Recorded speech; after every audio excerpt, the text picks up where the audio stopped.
The opinions and views expressed in the following program are those of the speakers and the host, and do not necessarily reflect those of Yoakley Scott Corporation and your sports network.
And welcome everybody into a wonderful Wednesday. Scotty likes the alliteration. We're going to run with it. Wonderful Wednesday episode of Running Point on ysnlive.com, brought to you by our good friends right above our heads. Right there's Greenwood Chevrolet in Austintown. They go the extra mile for you, so we try to do the same here on this show every single day. Greenwood Chevrolet is your place to go if you are in the market for a new or used vehicle. Scotty, you in the market? Maybe down the line. I was gonna say, Anthony, that intro was dynamite, except you said we'll run with it. And I don't think I'm an optimistic It's guy. Running Point. We're running, all right? Just deal with it. All right, I'll deal with it. Running, just define running. It doesn't have to be fast. You're just putting one foot in front of the other slightly faster than your walking pace. So we can run, It's not fast, but we can run, Yeah, I guess we just have our own way. And actually, I'd like to look up the definition of run because, what makes running, right? You're walking, and then you're fast walking, and then you're running, but not everyone runs fast, so you can't just say going fast equals running. So I'd want to know what the actual definition of is running. But we are getting that is that. Whoa. You get me so off topic, Scotty. You are dangerous, buddy. You are the reason why we have that advisory at the top of the show. And we're gonna get more dangerous a Oh little God, I'm later. not ready for it. I'm not ready for it, Scotty. I'm not ready for it. We will get dangerous. We'll see what's on Scotty's mind in a little bit. We'll talk about the night that's going to be coming up for you on Running Point on YSN as well. But first, Scotty, as always, we're going to go into the scoreboard, see what was going on last night. It was a big night in volleyball. There was a lot on the line. Conference first place, rivalry nights, all that fun stuff. Let's dive into the scoreboard. Scotty, who's the scoreboard brought to you by?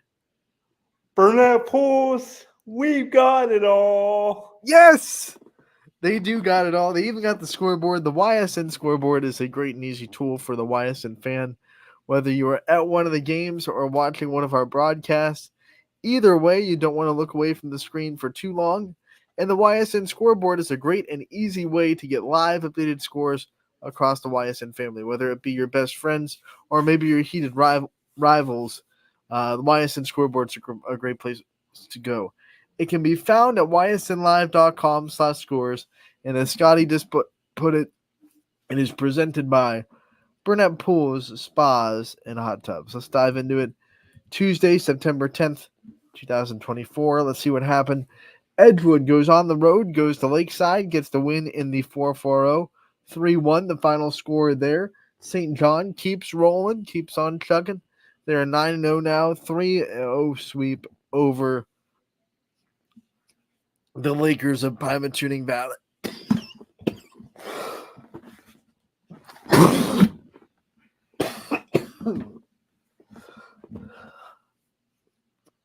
Excuse me. Lakers of Pymatuning Valley. St. John gets the win. We go into West Branch Salem, the big rivalry there. We know how important that is. Salem really gave a big effort 25-20, 25-21, 25-17 were the set scores. So Salem competed, but they just could not get the win in any of the sets against West Branch. The Warriors get the 3-0 sweep over the Quakers, but a very competitive sweep. Not all sweeps are built the same, Scotty. We all know that. Another Not rivalry, red versus blue. It's our favorite, East Liverpool Beaver Local, and it lived up to the hype, Scotty, my man. It went 5 sets. East Liverpool pulls out the fifth, 15-12.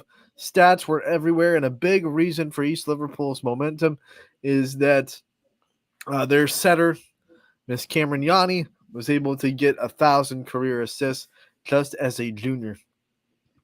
So very impressive. Their milestone reached for her, and the win reached for the Potters as they get the win in 5 sets over Beaver Local on the road too in the Beaver Dome. Those two will play again in East Liverpool later on in the season. Heartland Christian gets the win over East. They bounce back from their loss to Columbiana nicely with a sweep over the Bears on the road. Brookfield, they fall to Newton Falls. Really good Newton Falls this year. Maybe one of the best games they've played all season. They get the win 3-1 over Brookfield. Fitch all over Cardinal Mooney. They sweep the Cardinals 3-0 in their home game against Mooney. Badger, they fall to Chalker 3-1, the final there. We keep going on as Champion goes to Liberty. They win in straight sets 3-0. Columbiana wins against East Palestine, although the Bulldogs put up a pretty good fight. All these sets were pretty close as Columbiana gets the win 3-0. The last set, they outlasted them a little bit, but the first 2 sets were absolutely very competitive between EP and Columbiana. Crestview and Garfield, I was there. We'll talk about that game a little bit more at the end of the scoreboard, but Crestview gets to sweep 3-0 over Garfield, stay in first place, and stay undefeated inside the MVAC and overall for Crestview. Lakeview, man, we thought this game was going to be really close, but Lakeview was not messing around. They put their foot down against Gerard. They take first place by themselves. Straight set victory over the Indians there. Lakeview still the class of the NE8 all these years later, as we've been talking about Lakeview volleyball since the start of YSN and the start of NE8. They've been pretty much on top or sharing almost every season. LeBray and Southeast doing some battle, and LeBray gets to win in straight sets over in PA. Beaver gets to win over Lincoln Park. Not the band, unfortunately, Scotty, but the high school. 3-0 the final score there. Jackson Milton gets to sweep over Lowville 3-0. And then you have Campbell Memorial and McDonald. McDonald gets the 4-set victory over Campbell. Campbell won the first set 25-23, and then McDonald put on the afterburners, won 2 sets in a row 25-15, won the last one 25-16. So McDonald had a little bit of a wake-up call in the first set, and then once they woke up, it wasn't a lot of fun for Campbell. We go into the next line of the scoreboard, Western Reserve and Middle Ridge. Always a fun matchup between these two. And it was the Rams getting a sweep. And like I said, Scotty, not every sweep is built the same. Every set very competitive. The Rams had just made the game-winning plays down the stretch, and they got the win in straight sets over the Blue Devils. All the sets were at least 25-20, so that tells you how close those two teams were. Niles and Hubbard doing battle in Hubbard, and the Eagles get the straight set victory over the Dragons. Conneaut, they follow the Geneva in straight sets 3-0. Waterloo gets the straight set victory over Sebring in 3. South Range wins their second game in as many days as they go to Struthers and get the sweep over the Wildcats 3-0. Southern Local sweeps Latonia 3-0 in their EOAC battle. Warren JFK gets the win over St. Thomas Aquinas 3-0 in that one. We go to the EOAC, back into it. United gets the sweep over Lisbon 3-0, the final score there in that one. We go into more EOAC play as Wellsville gets the win over Valley in straight sets. Orange and Hawken. It is the Hawken team, not the town and Stranger Things. A lot of double meaning high schools on the scoreboard today. But Orange gets swept by them 3-0, the final score there. Perry gets the 4-set victory over West Geauga. Jefferson gets the straight set sweep over Madison.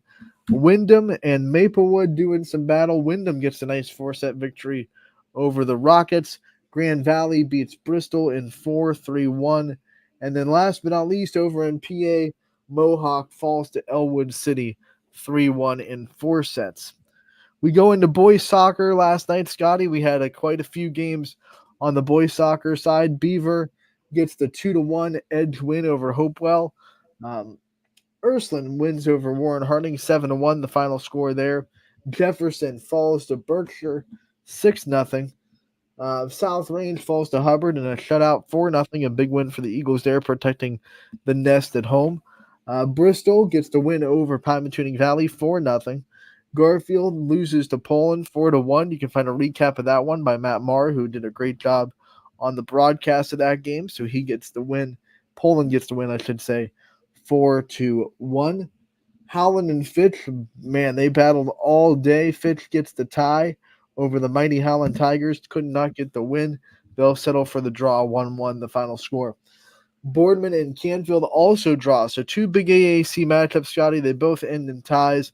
Boardman Canfield 2-2, the final score in that one. Not a tie in Beaver Local, though. They smashed Cambridge 12-1, the final score. East Liverpool falls to Harrison Central 4-0. West Branch ties with Marlington at 1. We have Minerva and Salem. They play in all Salem 7-1, the final score in that one.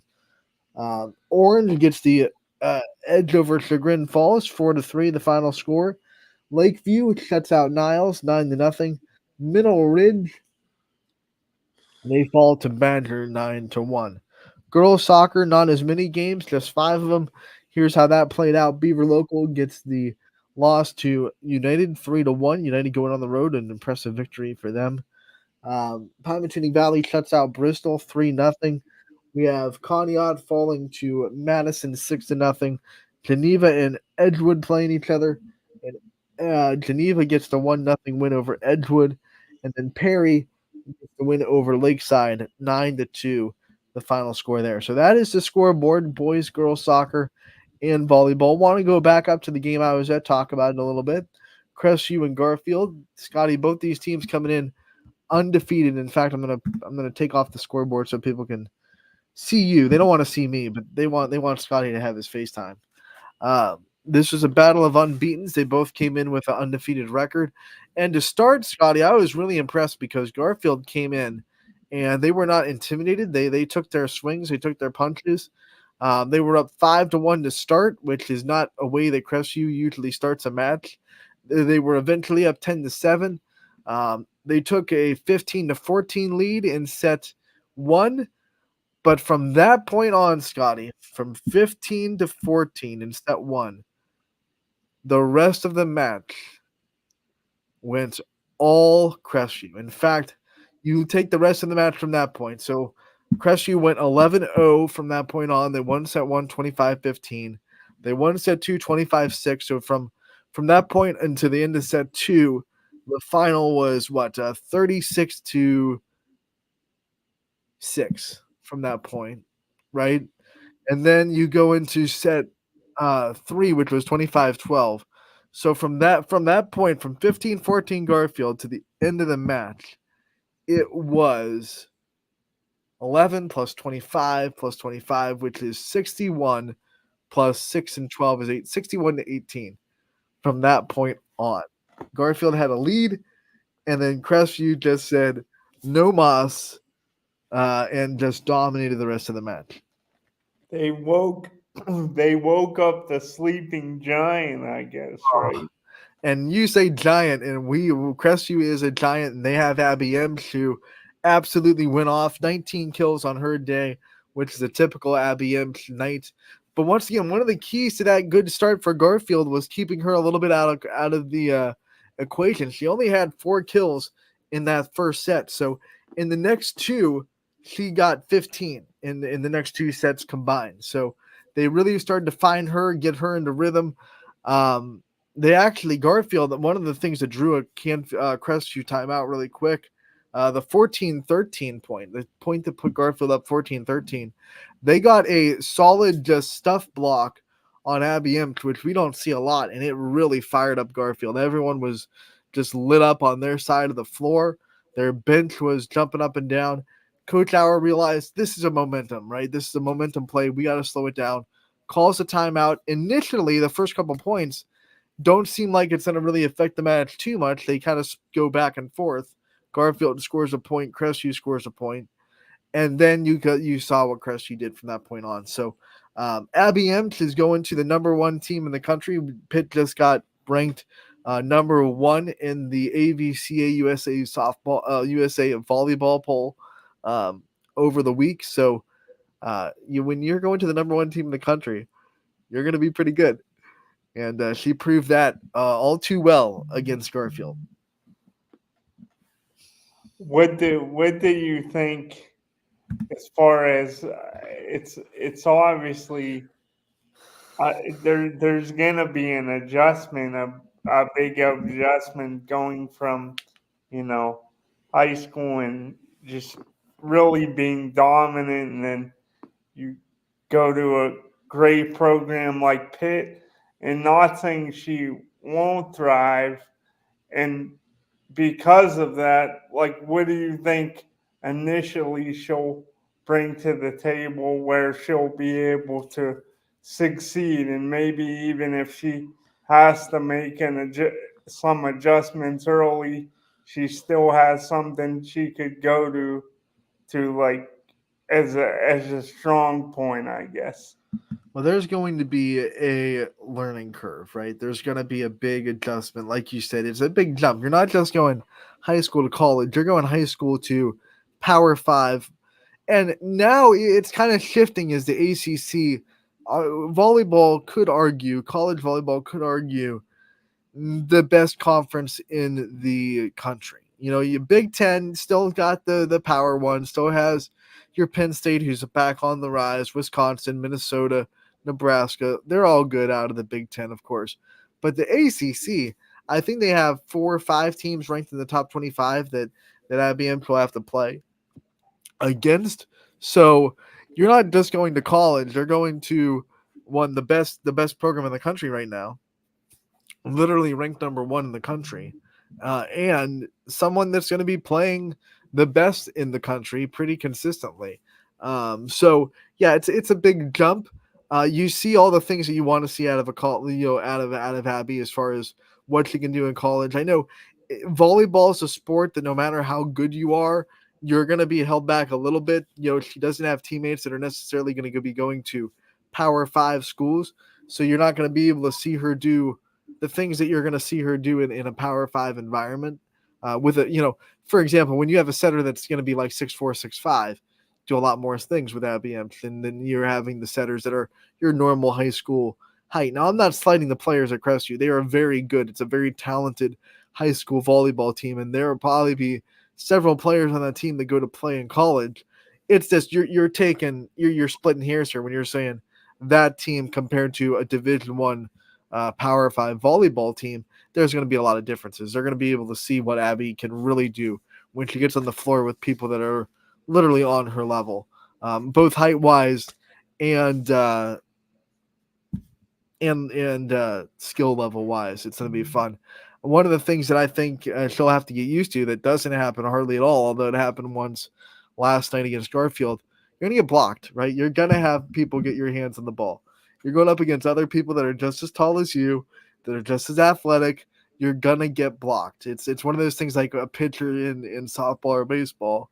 You're going to get home run, right? You're going to give up the big bomb. You might not be used to giving it up here in high school because you're used to striking out, 30 people per every 9 innings. But you're gonna get it. You're gonna get it in college. And same thing with volleyball. Abby Impt is gonna have to get used to. Hey, you're going up against people that are also 6'5", that are on the other side of that net. Then they're athletic as all get out. They're gonna block you every now and then. Like, you're going to get stuffed. So that's a mental game. That's something that you just have to be prepared for. And I'm sure she plays a lot of high-level volleyball in the offseason that gets her ready for that kind of stuff. Not to mention she'll be going down and working with Pitt in the spring to get ready for the next fall season. So she's going to be prepared. She's going to have that as a freshman to have that spring workouts and scrimmages and things like that. So I think IBM she'll be more than ready for the transition into Pitt. Last year I was watching her and I was like, I think she needs to get a little bit stronger, like bigger and bulkier. But this year, yeah, it's there. The movement's there in the back row. She can play anywhere on the floor. She can swing from anywhere on the net. I've seen her live twice this year, and I can tell. I'm like, okay, I think she's ready. I think she's got this locked in. That's very good. And it's gotta be exciting Oh to yeah, go. that's the big thing, Saudi. I'm just imploring people in the area, other media outlets out there that like get excited. Like this, if a football player in our area committed and well not signed yet, but gonna sign, committed to who's number one in the country right now? I don't even know. Is it Georgia number one? Yeah, George. All right, Yeah, so if a football player for one of our schools committed to Georgia, we would everyone in the area would lose their love and minds, and they would be like hounded for interviews all the time. Pitt's number one in the country. This is a volleyball player in our area, in our backyard, that is going to the number one team in the country. We should be excited about this. We don't get this often. We might never get another kid that signs on to the number one team in the country. Like that might not ever happen in our. I don't think it's ever happened in our YSN coverage. I don't think we've ever had someone sign on to number one in any sport. It might never happen again. I can't remember the last time in the area someone signed on to the number one team in the country in any sport. So this is a big deal. This is a huge deal. We'll see where Pitt is at the end of the season, but like right now, this week at least, Pitt's number one. yeah, that's it. It is a really big deal. Um, Exciting for sure, and like. I'm sure she's gone through so many different emotions already, but that's what always intrigues me, Anthony, is you know the when you know about something like this, and there's always going to be that adjustment period, but you know you can always, as long as she's feeling good and confident, and you were talking about her improvements you think she's made from last year and how she's more versatile, um, maybe I think it's important you just try to build up several different strong suits, so if you're not at your best in every area, one day you always have something to fall back on. And That's the other thing I like, Scotty. Like last night, I think you have to grade her at a high level, like kind of like when we're watching Cindy Watson and pitching, and you got to be a little bit. And a lot of people watch me analyze Cindy Watson on the broadcast and go, "Wow, you're being nitpicky," but you have to be when you're dealing with someone at this level. Same thing with Abby M. I was watching her last night against Garfield, and I think she would agree. Like, it wasn't her best night. She wasn't having all of her stuff working. A lot of her stuff was getting hands on the block. Garfield was able to get hands on quite a bit, and she still found little holes and little ways to get kills. She still finished with 19, and that was really impressive because they weren't all one on ones. I'm just gonna win this and get it right through the block and down for the kill. There were a lot of times when she'd have to go to maybe the third swing of a rally where Garfield was just digging her up a little bit, and she just have to kind of find a way to get a hole down, um, find a seam, to try to fit it into. It wasn't necessarily super easy last night, and I liked watching her just find ways to get points for her team. Like I said, 4 kills in the first set. That's not Abby Imch. That's not what we're used to seeing. So she found ways to do it. Some of the soft touches that she was able to do, some of the stuff where she was just able to find a seam, go down the line sometimes instead of cross court. Those kind of stuff that makes you think like, okay, she's going to be able to adjust the blockers in the big level. Garfield wasn't getting a lot of stuff blocks that would go down as statistical blocks, but even Coach Hauer said in the post game interview, they were getting hands on a lot of stuff. They were kind of getting up there and at least getting a hand on her balls. So being able to just adjust to that, find little seams, find little holes in the block, still find her way to 19 kills, that was pretty dang impressive to see last night from her. Yeah, and I was just wondering on the other side when it comes to Garfield, coaches have said a lot over the years, like no moral victories or whatever. No, But so disappointed with how it ended. But do you think maybe short term it hurts, but do you think maybe long term, like maybe Garfield, they found a little something. I think they did, Scotty. They had some things that worked pretty consistently through the match, especially their little soft touch over the block. That really worked pretty well against Crestview last night, pretty consistently. The girl that led them in kills, Charlie Hill, she had 4 kills on the night. They were all 4 of those tips over the block, so that was working pretty well. Their serve was actually, when it was good, it was good. I think one of the things that they're gonna look at and be like those first 15 points, we proved we can be on the court with this team. And we have to find a way to make that consistently through his 3-set match. Because what happened was once Crestview went on a little bit of a run, I mean, that could have been stopped at a 4-0 run or a 5-0 run, but they couldn't stop the bleeding. They couldn't get back into this match. And well coached in Garfield, I think they're going to look at that tape, especially that first set, and go, this is, if we want to beat Crestview, we have to play like that the whole time, like out of our minds. And it's tough. Like Garfield has to play a dang near perfect match if they're gonna beat Crestview. But what they did see last night, and I hope they get this, it's there. Like it is there. They can compete with this team. They proved it for the first, they had 15, Crestview had 14. So for the first 29 points total of the volleyball match, they kind of proved that they belong on the court with Crestview. The problem for them last night was it kind of went off the rails and then they couldn't really get it back into that style of volleyball. But if they play at that level consistently throughout the whole night, maybe next time when they play in a home, they at least proved to themselves that they're there, that they have the pieces are there at least. I want to see them get a little bit more aggressive on the swing. I was thinking in the broadcast last night, Scotty, they weren't putting nearly enough pressure on the Crestview defense. Like you have to make them move, you have to make them scramble, get out of system. I know it's hard because their back row is actually pretty dang good with Bailey Ash back there as their libero this year, doing an amazing job. Very under the radar player in her first year as the varsity libero, but you got to put pressure on that defense. They got some in system swings that I don't think were aggressive enough because they were trying to just not make mistakes and trying to just put the ball over. I get it. You don't want to make those unforced mistakes against Crestview, but at the same time, if you're too timid against that team and you let them just get right in the system, they're going to eat you up. So I would like to see Garfield get a little bit more aggressive in system in their second matchup against Crestview, especially when you feel the match starting to get away, get out of hand a little bit. That's when you can take chances. Because if you're already down 19-6, like who cares if you hit an attack here, right? Just go for it. Go for the swing.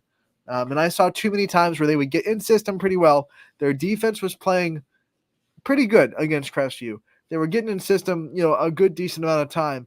They just weren't, their swings weren't super aggressive, and I saw a couple of them that were, but they weren't there the whole night. And like I said, you got to put pressure on that defense to get the ball up in the air on a hard swing. And if you don't, you're just letting them get right in the system. And then whether it's Sophia Stewart setting or Lainey Hour setting, either way, they have a lot of options to go to, and you're in for a very tough time. Yeah, it's kind of like all of a sudden it's an avalanche. Yeah, that's what it was last night. I mean, it was right there, and then the avalanche is a perfect metaphor because Crestview just put on like the gas, and then Garfield just couldn't find a way to regroup and find that level of volleyball that they were playing to start. But I do want to give them a lot of credit because they came out, scored the first 3 points of the match, went up 5-1. They were not intimidated at all by the atmosphere, by Crestview, by what Crestview is. They came out and they wanted to say, "Hey, we're here. We're not scared of you," and they did that. They just fell off the rails a little bit after the first half of that first set. Yeah, and I do think, obviously you always want to win.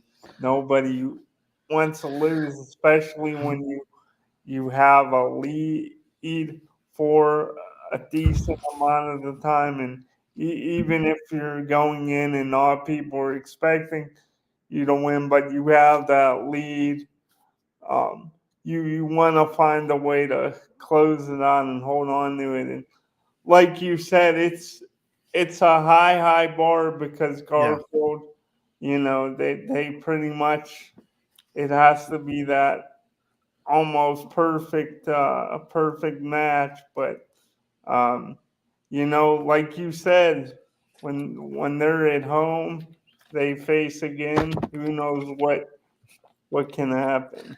Now I'm kind of excited for Thursday, where Crestview goes to LeBray, Scotty, because LeBray and Garfield are pretty similar. Garfield won 3 competitive sets in a sweep in their matchup, um, but LeBray has a little bit more height. And if Garfield was able to get hands on the swings against Crestview, if LeBray plays that same way, and if Crestview's coming and not missing hands, those little tips that off the block that kind of give the defense just enough time, with LeBray's height, could turn into a couple of blocks straight up that give you a little bit of momentum. So if LeBray comes in with the exact same attitude, and they'll be home, so they'll be a little bit more comfortable. If they come in with the exact same attitude that we're not scared, we're not intimidated, we have to come in, be the aggressor, that could be a game where that gets a little bit dicey for Crestview. I still see a few things that Crestview has a little chinks in their armor. If you can expose them, if you're good enough and talented enough to get them there, I think that there are little things you can attack with Crestview. They're not exactly the juggernaut at that level that they were last year, where you watch them last year and you're thinking there's nothing you can really attack until you get to Mineral Lake Catholic, who was pretty much a college volleyball team at that point. They were able to do a lot of things, but until that point, like, you looked at that team, they swept Smithville, who's a very good volleyball program. They didn't have a lot of holes last year, and I'm not saying that they're like all of a sudden they're not good anymore, but you can just tell that there are a few things. There's a few little things that I think you can attack if you're the other team, um, on the other side of the court if you're Crestview. Now, they're small things, and like a lot of things with really good programs, really good teams, no matter what sport you play, they're not going to be gaping holes. They're not going to be like really big things that can be exploited. But there are little, like, I did see a few things there, especially on the service line. I think that you can attack if you're going up against Crestview. Now you have to have, like I said, the talent and the ability and the mindset to do it. But still, it's there. It's there. There's a little glimmer of hope this year when you're playing Crestview. So you're saying, like last year, you kind of saw them in. Last year there was no one in the area that had a chance, Scotty. There was no one that even could even try to. I mean, even the good teams, right, like Gerard, that were really good last year, they got swept, and it wasn't really that close, right? So last year, this Crestview team was something else, and I think if Coach Auer was being honest, he would say, like, last year's team, it was like all the stars aligning, right? It was their window of just peakness of Crestview. Now it's really good this year, really good. I'm not taking anything away from this team this year. Really good, a lot of talent, but it's just not last year.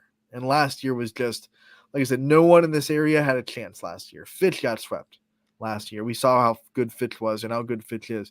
Fitch went into Crestview and got their butts kicked, right? I mean, they didn't have a chance. So until they hit Mineral Lake Catholic, who, like I said, last year especially was pretty much a Division I volleyball team because they had 4 or 5 D1 commits on the floor at the same time. Until they hit them, no one really had a shot against Crestview. And unfortunately for the Rebels, they just hit a volleyball program that had players that were just, out of their minds good. But until they hit them, there was just no one that had a chance. Yeah, and now you kind of see it's not that they're not really good, but you see just a Now, little. I think there are some teams that if they go in and play, I don't want to say perfect because you're never going to play a perfect volleyball team, but there are a couple teams in the area that I think if they went in and played their game, could at least push Crestview a little bit. And I'm not going to say win, but they could push Crestview. They could take them deep into a set. They could maybe take a set or two off of them. There are some teams that I could see doing that this year in the area. Last year, no. God, no. Did you see Crestview? Do you think they will continue to get better and better moving forward? Yeah, because there are those players that I can just see that are stepping into new roles that are better every time I see them. Like your Bailey Ashes, like your Sophia Stewart, even Sophia DiTilio, who's kind of in a bigger role this year in the middle of that net. She's getting better. Lydia Campbell is having a great year this year. There are those players that are just taking their next step and filling some gaps that were left in that Crestview team from last year who lost a really good senior class. And I will also want to give a shout out to some of the players that don't get a lot of the credit, but Natalie Blakeman plays a really good back row, serves really well. I think Allie Howell being back on the court after not being able to play last year, that's really big for this Crestview team. She gives some energy and some back row presence and has a pretty good serve herself. So there are those players that are just kind of getting better and better and better and finding themselves a little bit. And they're going to stride by the time they hit the tournament. And they're definitely the class of the MVAC, no doubt. The teams that I see that like, okay, they can put, like, they play Fitch this year. That'll be fun. I think Fitch can push Crestview if Fitch plays their game. I think Fitch can push them a little bit. It'll be interesting. It'll be fun. I'm excited for LeBray too. I think LeBray, if LeBray plays really, really good and Crestview is a little bit off, like they were last night. I think they were a little bit off last night, even though the scores don't show it. I think they were a little bit off last night. So if Crestview is a little bit off and LeBray plays really, really good, we could have a good matchup on Thursday. And I'm sure I'll be there for it. So let's go. Scotty, we're gonna take a commercial break. When we come back, we're gonna ask the most dangerous question in all of sports streaming. What's on your mind? So don't miss that. We'll be back on Running Point, brought to you by Greenwood Chevrolet in Austintown. 21 News delivers the news as it happens, using the latest technology from where it happens. Live here outside the Mahoney County. On air, online, Wednesday afternoon weather update. Very dangerous. and on the 21 News social media platforms. I'm on the road right now. 21 News, the Valley's only locally owned source for trusted news since 1953. Craftsmanship to us is 60 years of pride and dedication. Passed down from generation to generation. The hardwood floors that your kids take their first steps on. The solid wood doors you quietly close at night. The things we create day in and day out are the products that end up turning your house into a home. At Baird Brothers Fine Hardwoods, uncompromising quality and craftsmanship built our business. And it will keep us moving forward for generations to come. Going the extra mile at Greenwood Chevrolet means we want to take care of the community that takes care of us too. And we have to work together always. And that's how you stay in business for 40 years. You know, I love being a helper because when I help somebody, it makes me feel good. It means a lot that I can make a difference in others' lives. So I will do everything I can and just being there for them every step of the way. I want them to know within the first 5 minutes that they could depend on me. That's what going the extra mile means, only at Greenwood Chevrolet. Before the lights come on, before the workday begins, before a long day is ended, or it's time to have fun. It all starts with the people at Joe Dickey Electric. From replacing a light fixture in your home to building a substation for your business, no job is too big or too small. The people of Joe Dickey Electric power them all. Joe Dickey Electric, over 60 years of powering the Mahoning Valley. Welcome back to Running Point on ysnlive.com, brought to you by our good friends over at Greenwood Chevrolet in Austintown, right above our heads right there. You can see their big logo.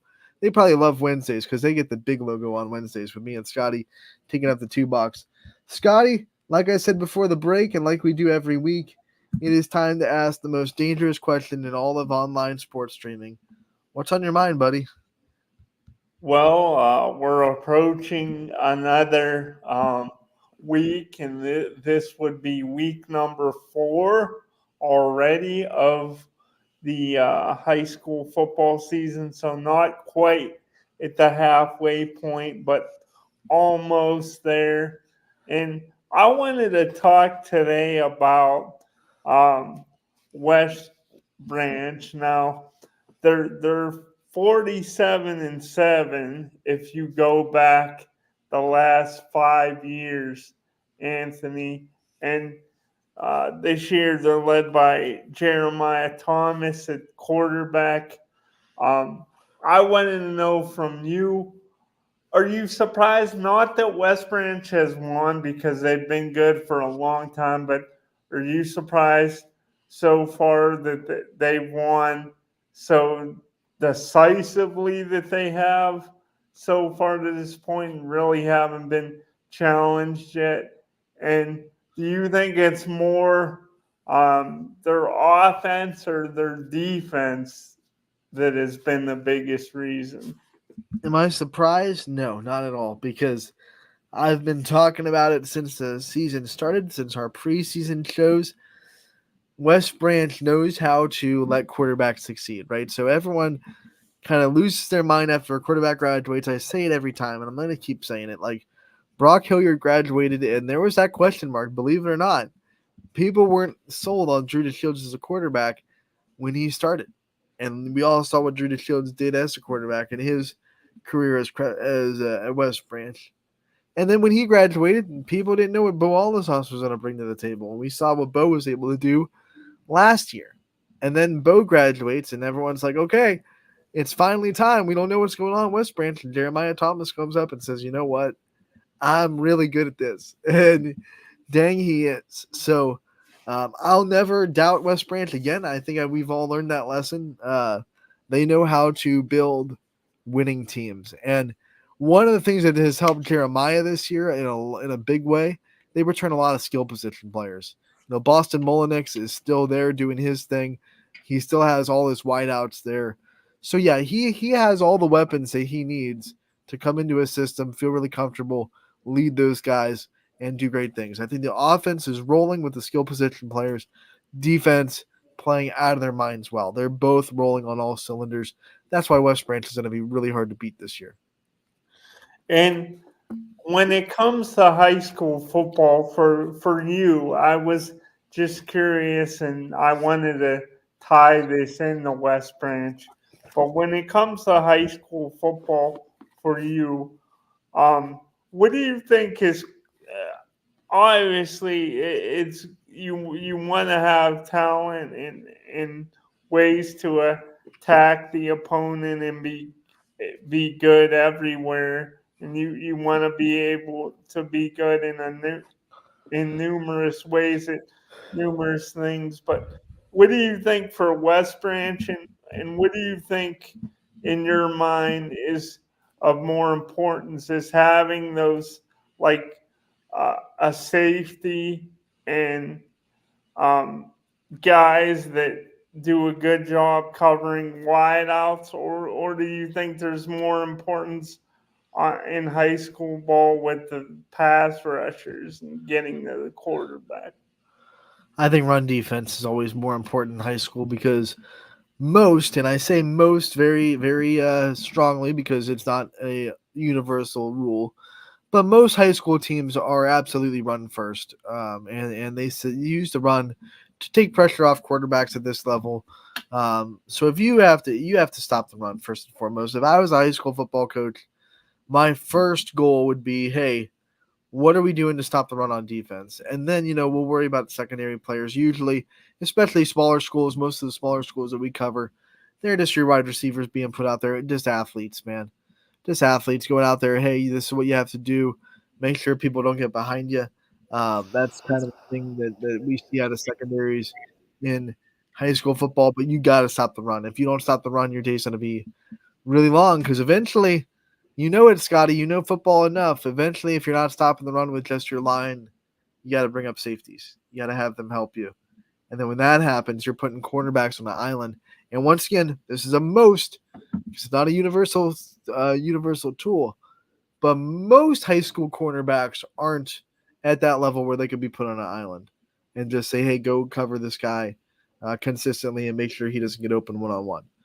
That's what you have to do if you're not stopping the run, and you have to bring safeties in for help. And a lot of teams this year that have been successful do the run defense really well without bringing safeties up to help in the box. So that's what you got to do.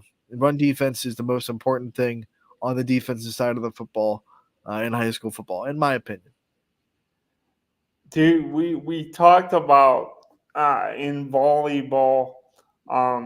We talked about versatility a lot today, and Abby Amshin just certain matchups and stuff like that, and how sometimes there could be chinks in the armor, but you also have your spots where you're really strong.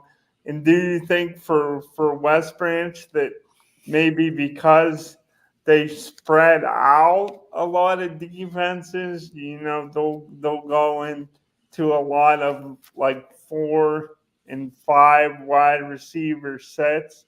So do you think because they spread them out like that, and Jeremiah Thomas has excelled, do you think that's the biggest reason? It just makes them that much tougher because not only are they spreading you out, but then they have, the quarter. You just have to account for so much more, I guess, is what I'm saying. You do. They spread you out, Scotty, but then they have a really good running game with Boston Molinex back there.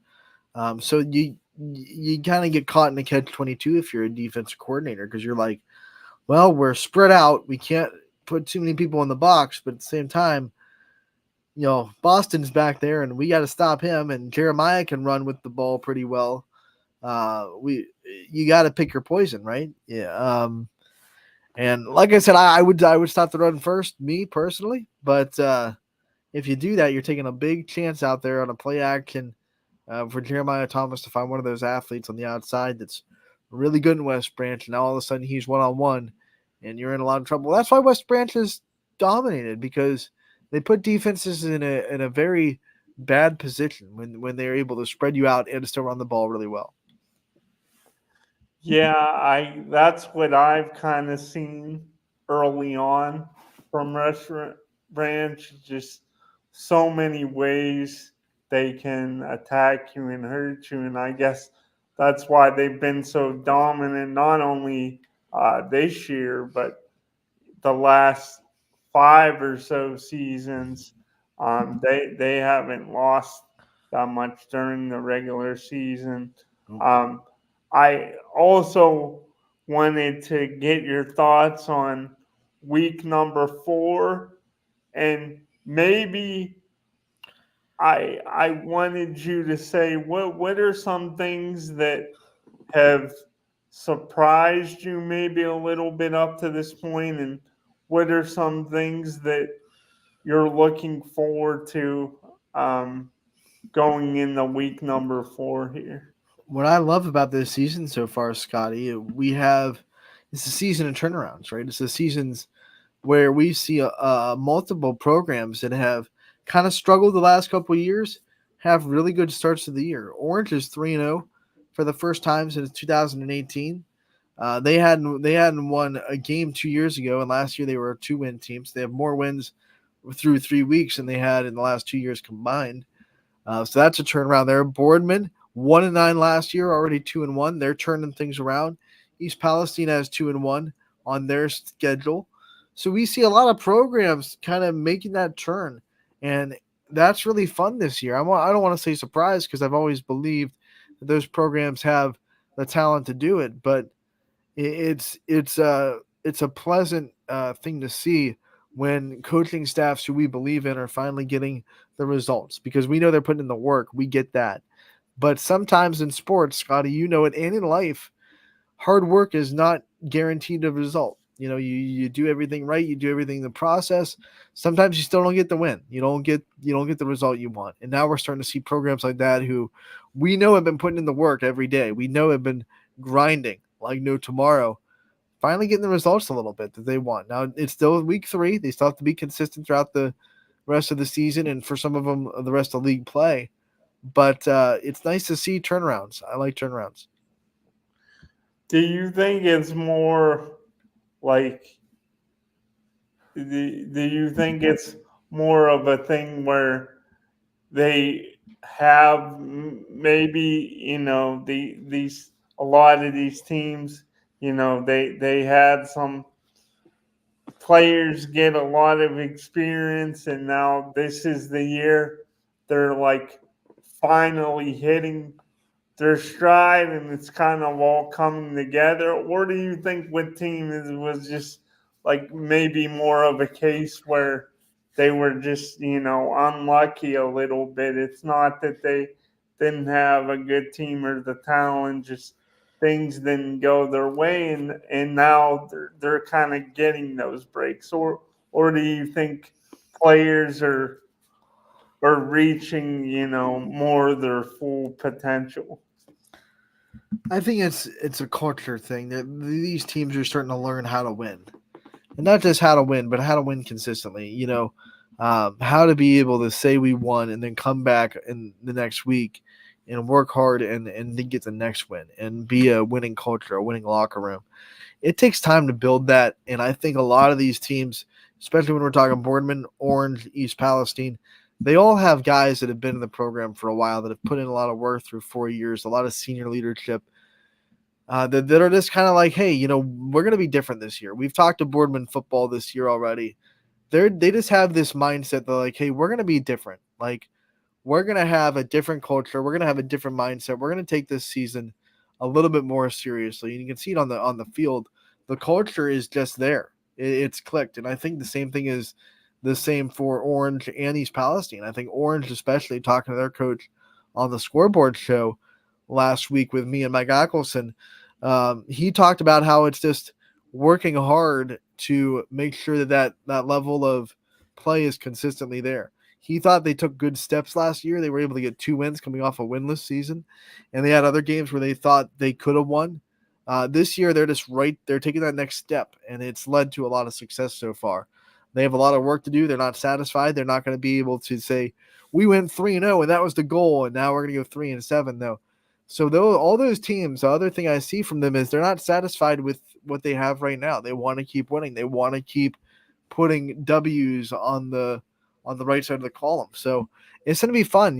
Boardman is independent, but East Palestine and Orange going into league play, they're going to be playing teams that are that have a little bit more familiarity with them, and they want to beat a little bit more, right? You want to beat your conference opponents a little bit more because you're way more familiar with what they do and who's on the other end of the field. So a lot more on the line for these teams in the rest of the season, but it's going to be fun. And Boardman, even though they're not in a conference for football, they play a lot more local teams week 4 through 10. So they're going to have a lot of that camaraderie and familiarity with the teams they play too. They're going to have a lot of fire to beat these local teams and show everybody that Boardman is a team to be contended with in the area. So I'm excited for all those programs, and there are more that are kind of having a big spin this year, but those 3 really come to mind. I'm excited to see what we get from them in the last 6-7 weeks of the season. And I know you have to get to tonight's action, and we're almost out of time here, but really quick, switching gears, I wanted to just ask you a question, a Major League Baseball question real quick. Oh, wait, Scotty, before we do that, because Radar wants to stir the pot.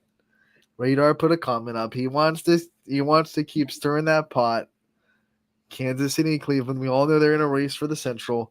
Last week, me and Scotty, at this time last week, right, or 2 weeks ago, We were 2 tied. weeks We ago. were tied. We were tied.